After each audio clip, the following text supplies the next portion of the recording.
10, 9, 8, 7, 6, 5, 4, 3, 2, 1, 0. Jangan lupa tekan tombol like, subscribe, dan lonceng. Selamat menikmati firman Tuhan. Injil Matius pasal yang ke-17 ayat yang ke-20. Nah, saudara dikasih oleh Tuhan melalui satu ayat ini, pagi ini saya akan sampaikan mengenai improving faith. Nah, saudara, kita melihat Tuhan Yesus sendiri berkali-kali berbicara mengenai keteguhan iman. Iman untuk mengalami mujizat. Iman untuk melakukan mujizat. Iman untuk melakukan hal-hal yang dahsyat. Nah, saudara dikasih oleh Tuhan Yesus Kristus. Dan lagi kita melihat bahwa situasi, kondisi yang terjadi hari-hari ini. Seluruh dunia. Mereka sedang dibuat menjadi cemas. Ketakutan. Kebimbangan dan keraguan-raguan. Itu bisa seakan-akan bisa membuat iman menjadi lemah. Tetapi saudara dikasih oleh Tuhan Yesus Kristus. Pada pagi hari biar melalui firman Tuhan ini, iman kita makin bangkit, iman kita makin naik, iman kita makin teguh, katakan amin. Haleluya. Ya, saudara dikasih oleh Tuhan, kita melihat firman Tuhan ini. Kita baca bersama-sama. 1, 2, 3. Sebab aku berkata kepadamu, sesungguhnya sekiranya kamu mempunyai iman sebesar biji sesawi saja, kamu dapat berkata kepada gunung ini, pindah dari tempat ini ke sana, maka gunung ini akan pindah dan takkan ada yang mustahil bagimu. Haleluya. Nah, saudara, kita melihat bahwa Yesus berkata, sesungguhnya sekiranya kamu mempunyai iman sebesar biji sesawi saja, kamu dapat berkata kepada gunung ini. Iman sebesar biji sesawi, saudara dikasih oleh Tuhan. Yesus menegaskan kamu bisa dapat memindahkan gunung. Saudara dikasih oleh Tuhan Yesus Kristus, itu artinya dengan iman kita bisa melihat mujizat, dengan iman kita bisa mengalami mujizat.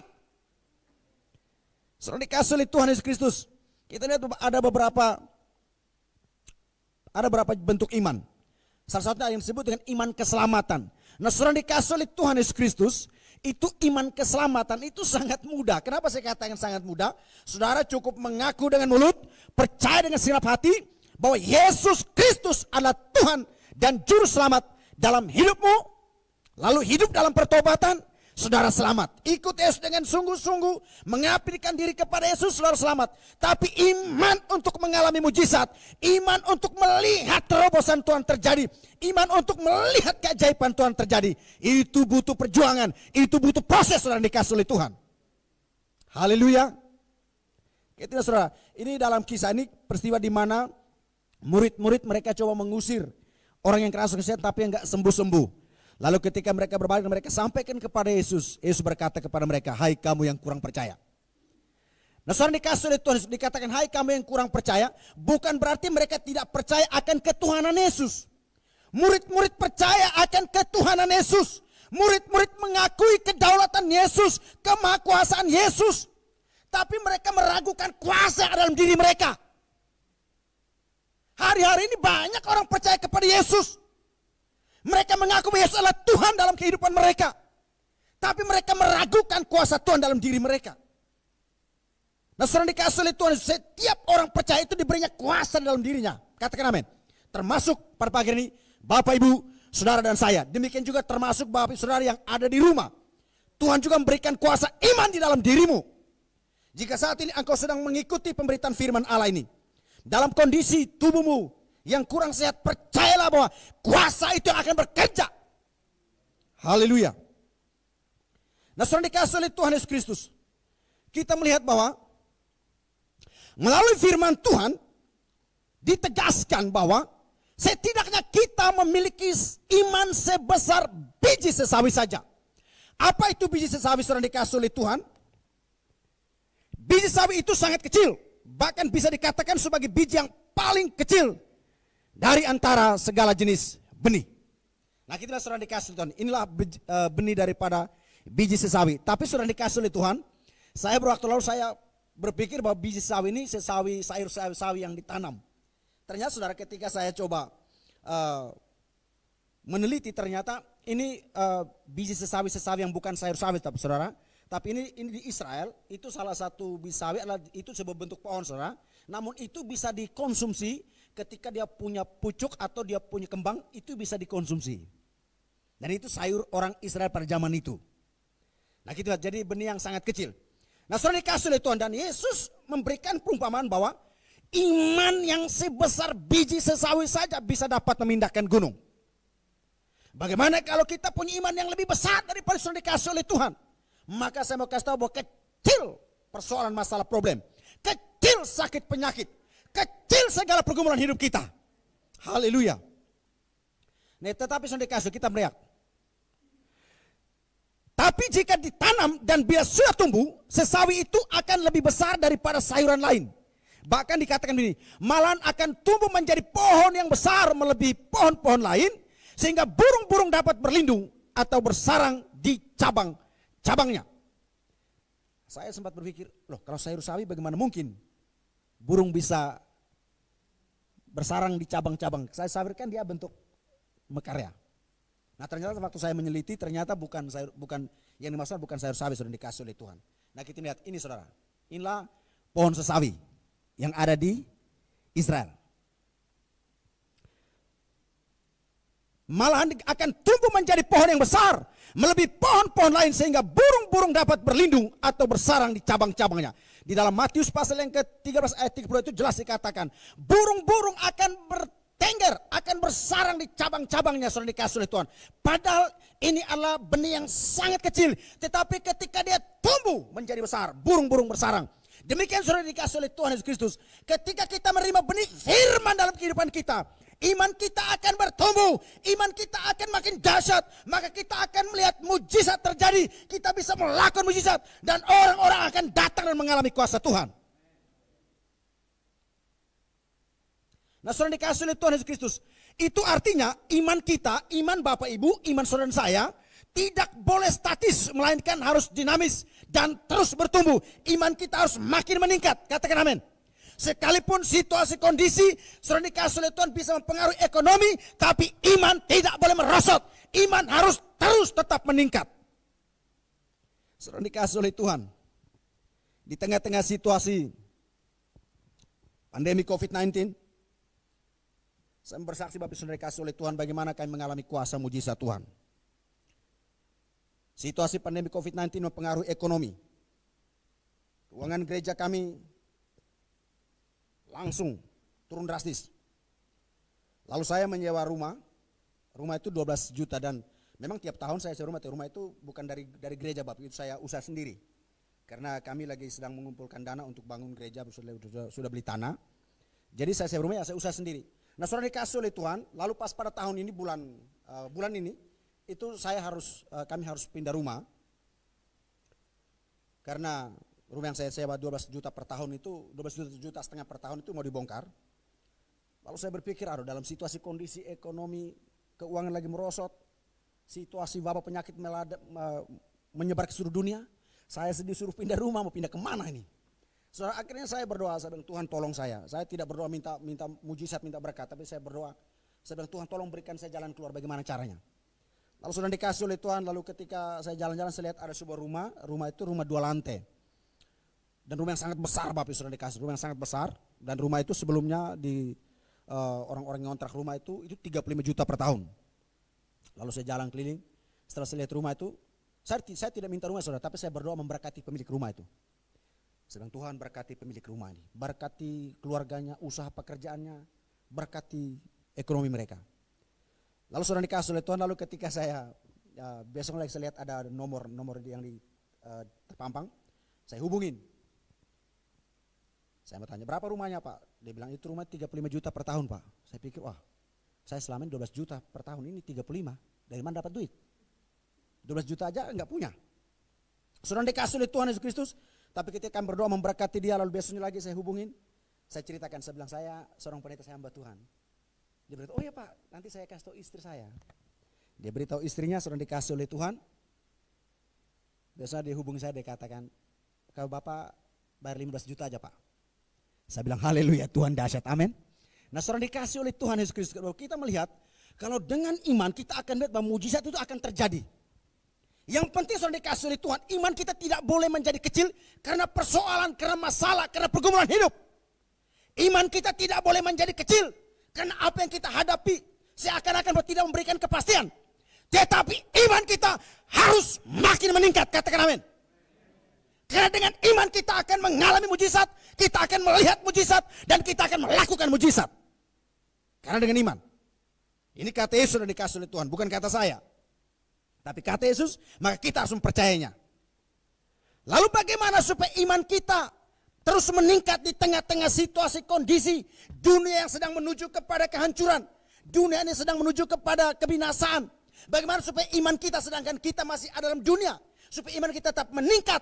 Supaya kita terus mengalami improving faith di tengah-tengah keadaan dunia yang tidak stabil. Nah, saudara dikasih oleh Tuhan Yesus Kristus. Secara umum, perhatian baik. Secara umum, iman yang bertumbuh harus melalui 4 hal pokok yang perlu kita lakukan. Iman yang bertumbuh harus melalui 4 hal penting. 4 pokok penting yang perlu kita lakukan supaya iman kita itu bisa bertumbuh. Sebab iman itu tidak akan bertumbuh dengan sendirinya, saudara dikasih oleh Tuhan.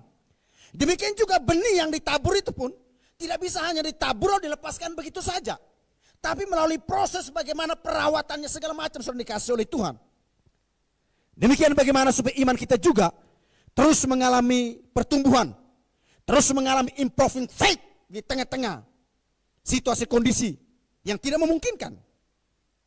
Saya mencatat ada 4 hal penting sudah dikasih oleh Tuhan. Kita melihat yang pertama, bagaimana supaya iman kita makin teguh, yaitu bergaul karib dengan Tuhan, katakan amin. Saudara dikasih oleh Tuhan, di saat situasi kondisi seperti ini, inilah Tuhan izinkan supaya kita dekat dengan Dia, supaya kita bergaul karib dengan Tuhan. Mungkin tahun-tahun sebelumnya saudara dikasih oleh Tuhan, tanpa adanya wabah penyakit, mungkin hanya sedikit orang yang bisa bergaul dengan Tuhan. Mereka bangun pagi-pagi langsung memikirkan apa yang saya kerjakan hari ini, apa yang saya lakukan hari ini, saya mau kemana, apa yang saya buat. Tidak ada waktu untuk bergaul karib dengan Tuhan. Maka saya katakan segala sesuatu terjadi atas izin Tuhan, yang jelas tujuan Tuhan itu mulia. Salah satu saya katakan bahwa Tuhan mau supaya kita kembali dekat dengan Dia. Ingat saudara dikasih oleh Tuhan Yesus Kristus. Ketika manusia pertama, mereka ditempatkan di Taman Eden. Adam dan Hawa, ketika mereka jatuh ke dalam dosa, mereka terpisah dari Tuhan, mereka hidup jauh dari Tuhan. Dan kita melihat bahwa yang berusaha untuk kembali untuk bersekutu dengan manusia itu bukan usaha manusia, saudara, tapi Allah yang berpikir keras bagaimana supaya Dia ingin kembali bersekutu dengan manusia ini. Karena ketika waktu mereka jatuh dalam dosa dikasih oleh Tuhan, Adam dan Hawa tidak kehilangan sorga. Karena memang mereka tidak diberikan sorga. Mereka kehilangan apa, saudara? Mereka kehilangan persekutuan dengan Tuhan. Kehilangan persekutuan dengan Tuhan. Namun Tuhan berusaha bagaimana supaya kita kembali bersekutu dengan Tuhan, bergaul karib dengan Tuhan. Sebab dengan kita bergaul karib dengan Tuhan, saudara dikasih oleh Tuhan, iman kita akan terus bertumbuh, saudara dikasih oleh Tuhan. Haleluya. Nah, saudara dikasih oleh Tuhan, ketika saudara, semua kita kenal Jokowi ya. Semua kita kenal Jokowi. Jokowi adalah presiden kita. Saudara, ketika kalau kita mengenal Jokowi, kita akan mengakui bahwa dia adalah presiden kita. Tapi sebagian besar pasti masih bisa meragukan apa yang dikerjakan Jokowi. Atau gini aja deh, untuk menolong kita untuk mengerti. Jokowi bersama dengan pas pampresnya. Saudara, ketika Jokowi dilantik menjadi presiden, contoh, ketika dilantik menjadi presiden, dia punya pasti banyak musuh, pasti banyak yang tidak suka. Dan pasti ada tantangan, mungkin ada ketakutan, takut nanti segala macam. Nah, saudara dikasih oleh Tuhan, ketika dia ditugaskan pas pampres untuk mendampingi Jokowi. Saudara, Jokowi mungkin masih bisa meragukan dia, tapi ketika setiap hari kalau Jokowi terus bergaul dengan pas pampres, dia melihat bahwa dia makin dijaga ketat, akhirnya iman Jokowi mulai muncul. Bahwa ternyata pas pampres itu mampu menjaga dia, mampu melindungi dia. Jadi ketika kita bergaul karib dengan Tuhan, kalau kita mengenal Tuhan, saudara dikasih Tuhan. Waktu kita mengenal Tuhan, mungkin iman kita belum seberapa bertumbuh. Tapi ketika kita makin bergaul karib dengan Tuhan, makin dekat dengan Tuhan, makin intim dengan Tuhan, iman kita akan makin bertumbuh. Karena kita melihat nyata bukti pemeliharaan Tuhan, nyata bukti pekerjaan Tuhan dalam hidup kita. Jadi yang pertama adalah bergaul karib dengan Tuhan, saudara dikasih oleh Tuhan Yesus Kristus. Kita melihat bahwa dalam Roma pasal yang ke-10 ayat 17 dikatakan, iman itu timbul dari pendengaran akan firman Tuhan. Karena itu kita harus banyak menyediakan waktu kita untuk berdoa, intim dengan Bapa, membaca firman Tuhan, merenungkan firman Tuhan, dan mendengarkan firman Tuhan setiap hari. Saudara dikasih oleh Tuhan, saya ketika mulai terjadi situasi keadaan yang menggoncang dunia, lalu saya coba renungkan bagaimana visi roadmap Gereja Sidang Jemaat Allah se-Indonesia itu dicetuskan pada tahun 2016.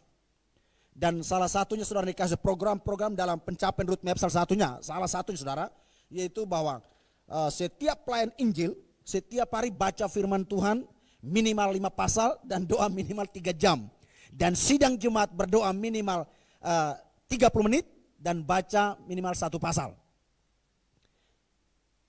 Lalu saya duduk renungkan saudara, ketika saya duduk renungkan, Tuhan itu sudah berbicara melalui pemimpin Gereja Sidang Jemaat Allah tahun 2016. Bahwa beberapa tahun ke depan akan terjadi seperti yang kita hadapi hari ini.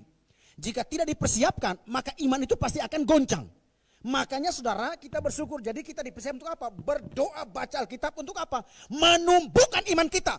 Meningkatkan iman kita di tengah-tengah persoalan yang kita hadapi. Haleluya.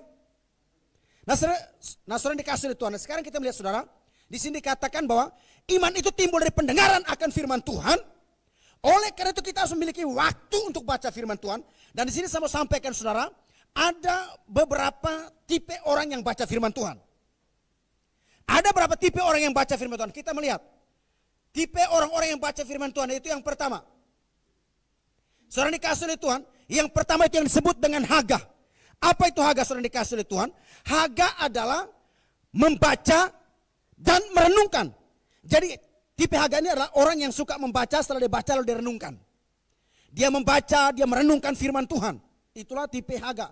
Nah saudara dikasih oleh Tuhan, di dalam Mazmur pasal pertama ayat 2 dikatakan, tetapi yang kesukaannya, kegemarannya, keinginannya, atau kesenangannya, ialah Taurat Tuhan dan Haga merenungkan Taurat itu siang dan malam. Jadi Haga adalah orang yang kesukaannya adalah merenungkan Taurat itu siang dan malam. Itu tipe Haga.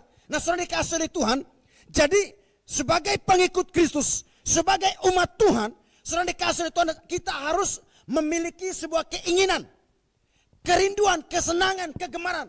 Jadi kegemaran kita adalah kegemaran membaca firman Tuhan.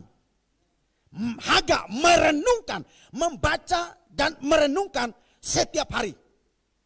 Dikatakan siang dan malam. Nah itu tipe Haga. Nah saudara dikasih oleh Tuhan Yesus Kristus. Mengapa kita perlu Haga? Mengapa kita perlu membaca dan merenungkan firman Tuhan? Perhatikan baik.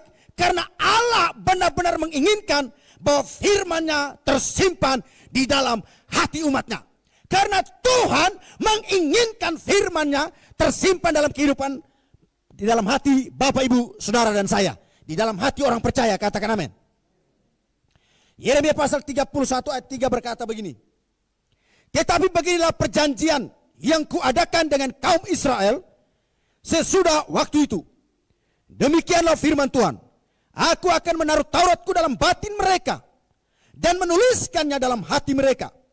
Maka aku akan menjadi Allah mereka dan mereka akan menjadi umatku. Mengapa hari ini Bapak, Ibu, Saudara, dan saya kita mengakui dan kita mempercayai bahwa Yesus adalah Allah kita, bahwa Yesus adalah Tuhan kita, karena Roh Kudus telah menaruh firman di dalam hati kita. Amin. Sebelumnya kita tidak mengenal Tuhan. Apalagi saya seorang latar belakang seorang petinju. Jadi yang ada dalam hati saya adalah ingin memukul orang. Tapi ketika saya bertemu dengan Tuhan, ketika saya mendengarkan firman Tuhan, Roh Kudus menaruh firman dalam batin saya. Sehingga firman itu bekerja, lalu saya berkata, Yesus adalah Tuhan saya. Jadi kita mengaku bahwa Yesus adalah Allah kita karena ada firman yang Allah taruh dalam batin kita, yang Tuhan taruh dalam hati kita. Nah sekarang bagaimana supaya Allah menaruh firman dalam batin kita? Ya terus baca firman Tuhan. Amin. Waktu kita baca firman Tuhan, kita merenungkan, maka Allah terus menyimpan firman Tuhan, benih-benih firman dalam hati kita, sehingga kita akan mengaku bahwa Yesus sebagai Tuhan kita, dan iman kita akan terus bertumbuh, iman kita akan terus meningkat, kita akan terus mengalami improving faith. Haleluya. Maka aku akan menjadi Allah mereka, dan mereka akan menjadi umatku. Mengapa di luar sana orang belum mengaku Yesus? Karena firman belum ditaruh dalam hati mereka. Tapi kalau kita berdoa supaya Roh Kudus menaruh firman dalam batin mereka, mereka pun akan mengaku bahwa Yesus adalah Tuhan. Haleluya. Saudara, sebelum saya lanjut ke berikutnya, saudara, ada satu kesaksian yang sampai hari ini sangat meneguhkan, sangat membangkitkan, memotivasi saya. Nah saudara, kesaksian saya pinjam dari orang lain. Ada salah satu bapak di Brau, bapak namanya Pak Teno. Pak Teno ini dari Jawa, saudara, dikasih oleh Tuhan. Dia ini dari kaum Kedar. Saudara-saudara kita di Bani Kedar. Dia pekerjaannya pemulung, Bapak Ibu. Suami istri pemulung, jadi mereka kerjaan mulung di Jawa Barat. Lalu suatu ketika mereka hanya punya radio, saudara, radio. Sementara dia mulung capek-capek siang, dia pulang ke rumah, pas waktu dia mau makan, dia putar itu radio. Pas dia putar itu siaran rohani. Dan firman hanya berkata begini, barang siapa mengaku dengan mulut, percaya dengan segenap hati bahwa Yesus adalah Tuhan dan Juru Selamat dalam hidupnya, ia akan selamat. Dan barang siapa percaya kepada Yesus, ia akan hidup walaupun ia sudah mati. Waktu dia dengar firman itu langsung dia percaya, dia panggil istri anaknya, dia bilang, coba sini kita dengar baik firman ini.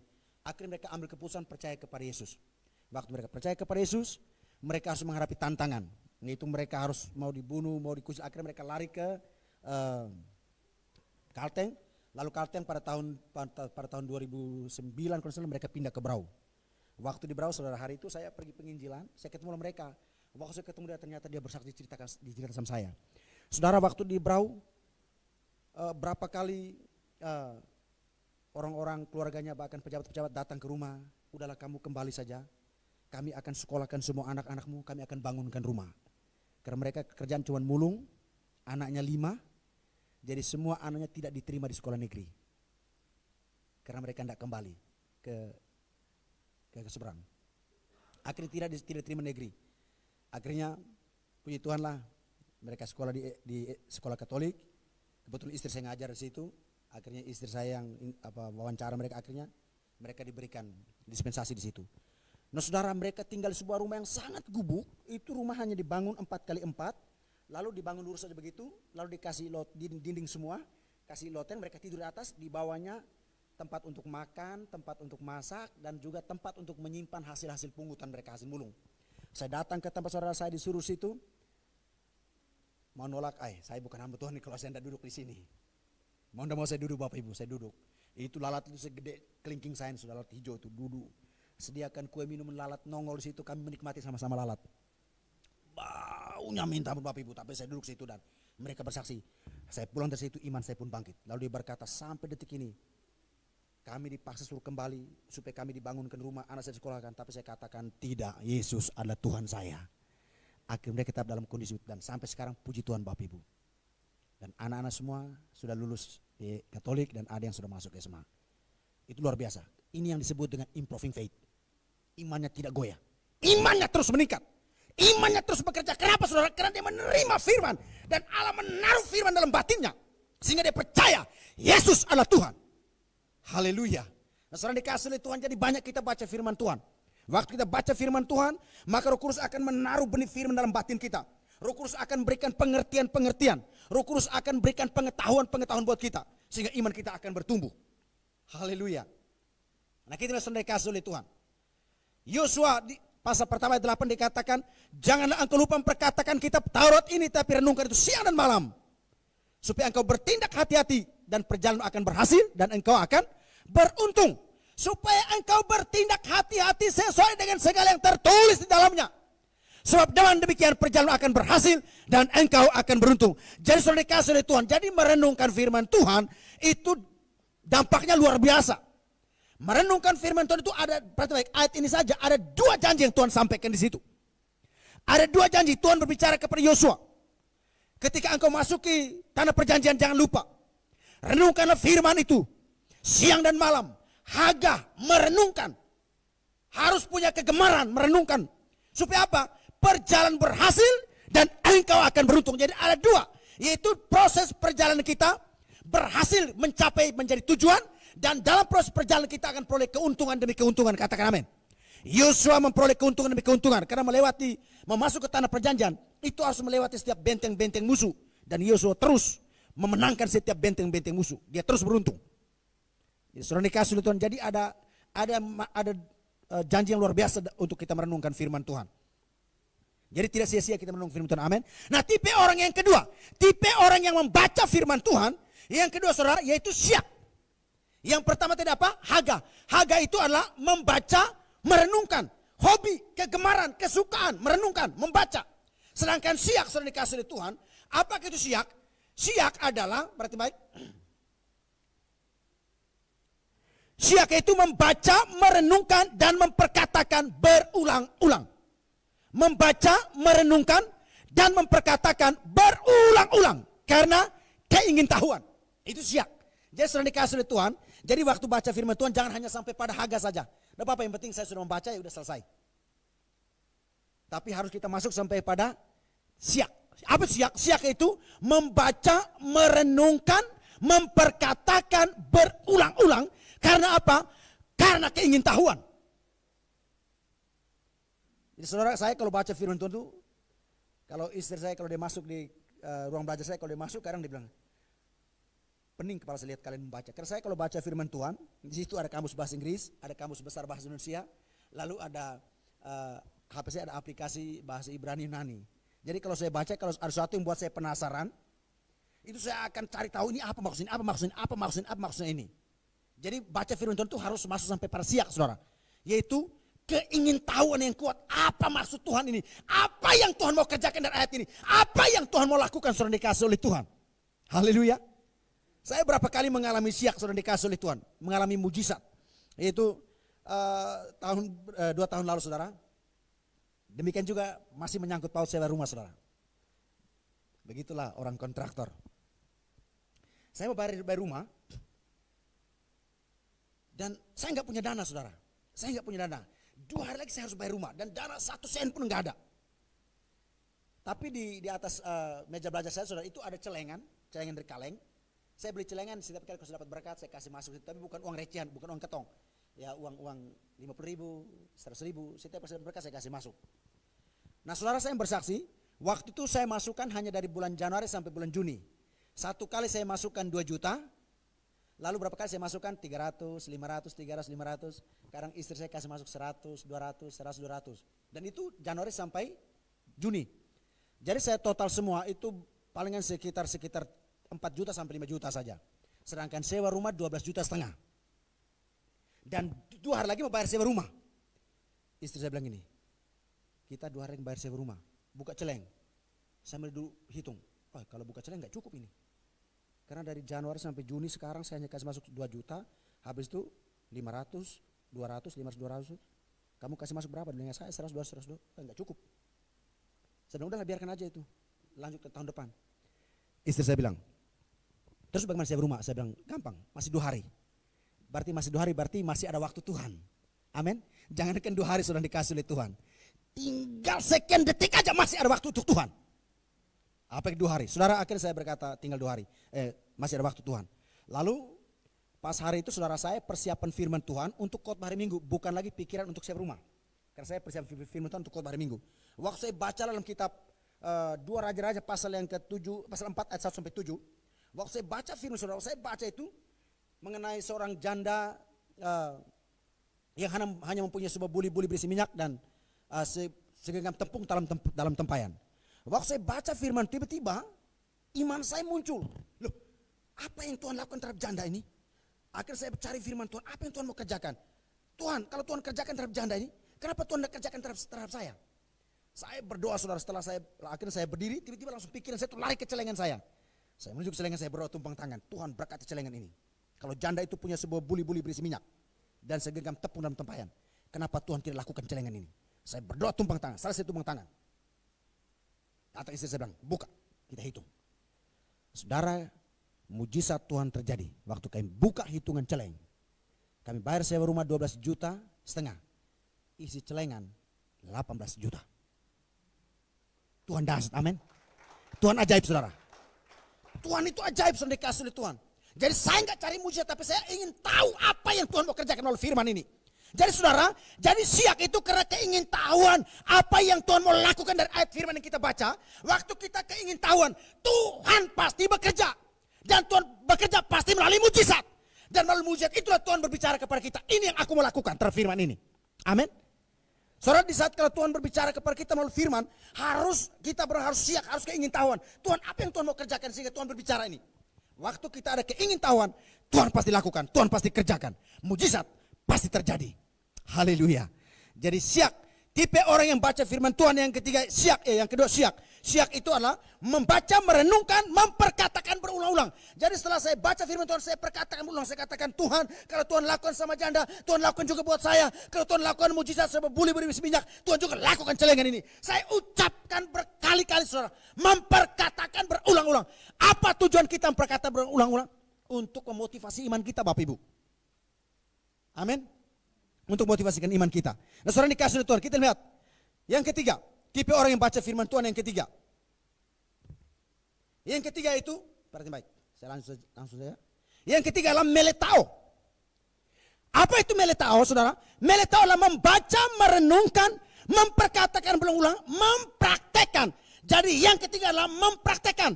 Bukan hanya sampai pada haja membaca saja, bukan sampai pada siak saja, yaitu memperkatakan berulang. Tapi yang ketiga adalah meletao, mempraktekkan, melakukan. Saudara, meletao juga saya mengalami mujizat. Di saat saya lagi bayar sewa rumah juga, saudara, saya kesan selalu berhubungan dengan sewa rumah. Saya mau bayar sewa rumah dan saya nggak punya duit. Tiba-tiba saya teringat dengan teman saya berhutang dengan saya 3.750.000. Saya bayar sewa rumah 12,5 juta. Dia berhutang sama saya hanya 3.750.000. Dan itu hutang dia itu sudah 3 tahun lewat. Karena situasi kondisi saya ingat hutangnya dia. Saya telepon, saya tagih. Dia nggak ngangkat, saya WA juga nggak dibalas-balas. Tiba-tiba saya seperti mau marah. Saya berkata, kenapa kamu tidak melunaskan hutangmu? Di tengah-tengah saya berbicara kepada dia, Tuhan ngomong sama saya, hapus hutang temanmu. Meletao, mempraktekkan. Tuhan katakan, hapus hutang temanmu. Saya bilang, Tuhan kalau Tuhan suruh hapus, oke lah saya hapus Tuhan. Oke lah Tuhan, saya hapus hutangnya. Saya WA, saya bilang, shalom. Mohon maaf saya sudah teror kamu dari tadi pagi dan saat ini karena dorongan kuasa Roh Kudus saya sadar akan kesalahan saya dan saya hapus hutangmu. Kamu tidak lagi berhutang dengan saya. Hutangmu sudah saya hapus. Waktu saya hapus hutangnya, saya WA dia, saya kirim. Setelah dia baca tanpa balas, tapi tiba-tiba ada orang telepon sama saya. Orang ini pernah saya doakan di rumah sakit. Mereka datang ke rumah, antar uang pas bayar sewa rumah setahun. Jadi praktekkan firman Tuhan, iman kita pasti akan meningkat. Amin. Nah, saudara dikasih oleh Tuhan, perhatikan baik. Dalam 1 Timotius pasal 4 ayat 15. Perhatikanlah, meletao, praktekkanlah, lakukanlah. Nah, saudara dikasih perhatikan baik. Berlatihlah semuanya itu, hidup di dalamnya, supaya apa? Kemajuanmu nyata kepada semua orang. Jadi waktu kita praktekkan, kita melakukan firman Tuhan, maka mujizat itu bekerja. Setiap Tuhan berbicara, itu karena Tuhan mau memperlihatkan sesuatu kepada kita, saudara. Tuhan tidak pernah mau memiskinkan umatnya. Tapi justru Tuhan mau membuat umatnya diberkati. Bagaimana supaya umatnya diberkati? Tuhan mau suruh lakukan dulu apa yang diperintahkan. Tuhan suruh hapus, saya hapus. Saya langsung renungkan, saudara. Andai kata kalau saya nagih-nagih dan dia bayar 3.750.000, tidak cukup bayar sewa rumah. Dan Tuhan tahu bahwa tidak cukup kau bayar sewa rumah, lebih baik hapuskan saja. Saya akan kasih lebih dari itu. Wah, tapi puji Tuhan juga, saudara. Orang sampai sekarang tidak bilang terima kasih, enggak apa-apa. Yang penting saya sudah mengalami mujizat. Soalnya terima kasih dari urusan dia. Haleluya. Nah, saudara dikasih oleh Tuhan, kita perhatikan. Hasil dari meletao apa? Improving faith. Iman kita meningkat. Dan buah dari improving faith adalah apa? Mujizat. Jadi hasil dari mempraktekkan, melakukan firman Tuhan, iman kita akan meningkat. Waktu iman kita bertumbuh, iman kita meningkat, kita akan melihat mujizat Tuhan bekerja dalam kehidupan kita. Sidang jemaat yang di rumah, engkau mendengarkan firman Tuhan ini. Praktekkan firman Tuhan supaya engkau akan mengalami mujizat. Ketika Tuhan berbicara untuk lakukan sudah dikasih oleh Tuhan. Walaupun kadang agak sulit, saudara. Kadang kita harus berdebat dengan logika kita. Bagaimana mungkin kalau saya hapus? Bagaimana mungkin kalau saya lakukan ini? Sedangkan saya punya kekurangan, saya tidak bisa beli bumbu dapur segala macam. Saudara, jangan berdebat dengan pikiran kita. Lebih baik kita lakukan saja. Lakukan saja. Saya berapa kali begitu. Tiap kali kalau mau berdebat dengan pikiran, saya ucapkan, saya bilang tidak, saya harus lakukan. Lakukan mujizat Tuhan terjadi. Nah, saudara dikasih oleh Tuhan, kita melihat. Yang kedua adalah apa? Tinggal di dalam Kristus. Bagaimana supaya kita terus mengalami improving faith? Yang ketiga adalah tinggal di dalam Kristus. Waktu kita tinggal dalam Kristus, saudara dikasih oleh Tuhan, apapun situasi, kondisi, persoalan kita hadapi hari ini, percayalah, iman kita pasti akan bertumbuh. Dikatakan sama seperti ranting tidak dapat berbuah dari dirinya sendiri kalau ia tidak tinggal pada pokok anggur. Demikian juga kamu tidak berbuah jikalau kamu tidak tinggal dalam aku. Waktu kita tinggal dalam Kristus, maka iman kita akan bertumbuh dan berbuah seperti biji sesawi tadi. Yang ketiga, saudara, yaitu belajar taat. Seperti disampaikan tadi, belajar taat, meletao, taat dengan firman Tuhan, melakukan firman Tuhan. Yakobus 2 ayat 17 dikatakan iman tanpa perbuatan pada hakikatnya adalah mati. Jadi saudara dikasih yang ketiga, yang kedua adalah kita harus taat. Taat melakukan firman. Taat adalah suka melakukan apa yang firman Tuhan perintahkan kepada kita. Ada banyak firman yang menuntun hidup kita waktu kita taat dengan Tuhan. Kita perhatiin baik bahwa firman Tuhan dalam Yakobus pasal 2 ayat 17 bahwa iman tanpa perbuatan pada hakikatnya adalah mati. Dan yang terakhir saudara dikasih oleh Tuhan, yang terakhir, bagaimana supaya kita terus mengalami improving faith? Saya laju saja, yang terakhir adalah harus tahan uji. Amin. Harus tahan uji, saudara dikasih oleh Tuhan. Iman yang tahan ujilah, iman yang akan menghasilkan buah, yaitu buah mujizat. Iman yang tahan ujilah, iman yang dapat melakukan mujizat dan mengalami mujizat di dalam kehidupannya. Yakobus pasal pertama ayat 12 berkata begini. Berbahagialah orang yang bertahan dalam pencobaan. Sebab apabila ia sudah tahan uji, ia akan menerima mahkota kehidupan yang dijanjikan Allah kepada barang siapa yang mengasihi dia. Kepada barang siapa yang mengasihi dia. Jika orang percaya mengambil sikap menghadapi cobaan dengan ketabahan, kesabaran, dan ketekunan, maka kita akan menerima kekuatan dari Tuhan sehingga dapat memenangkan ujian iman. Jika kita berhasil memenangkan ujian iman, maka kita akan peroleh mahkota kemenangan. Kita akan melihat mujizat Tuhan terjadi dalam hidup kita. Haleluya. Nah, saudara dikasih oleh Tuhan Yesus Kristus,